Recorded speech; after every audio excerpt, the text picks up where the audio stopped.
Бишкек шаардык соту президенттин аппаратынын жетекчисинин мурдагы орун басары Алмамбет Салиевдин бөгөт чарасын кароону 13-июлга жылдырды. Буга айыпталуучунун адвокаттарынын процессти жылдырып туруу жөнүндөгү арызы себеп болду.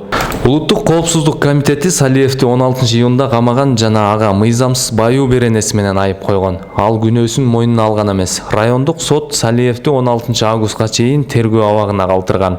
УКМК Салиев Сооронбай Жээнбеков президент болуп турганда кызмат абалынан пайдаланып, соттордун ишине активдүү кийлигишкени, расмий кирешесине дал келбеген мүлктү сатып алганы аныкталганын маалымдаган. Ал президенттик аппараттын жетекчисинин орун басары болуп 2017-жылдын аягынан 2020-жылдын октябрь окуяларына чейин иштеген. Бул кызматта турганда анын дарегине бийликтеги таасирдүү адамга айланды. Сотторду жана күч органдарын жапырт көзөмөлдөйт деген сын дооматтар айтылган.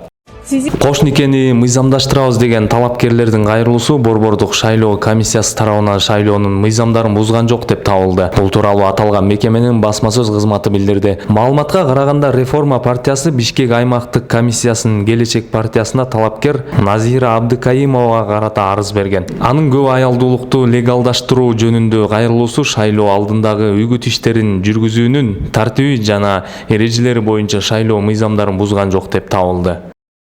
Бүгүн 5-июлга караган суткада Кыргызстандын аймагында дагы 1437 адамдан коронавирус аныкталды. Бул тууралуу саламаттыкты сактоо жана социалдык өнүктүрүү министрлиги билдирди. Пандемия башталгандан бери Кыргызстанда жалпы 132 070 адам коронавирус менен каттоого алынган. Акыркы суткада коронавирустун кесепетинен 9 бейтап көз жумду.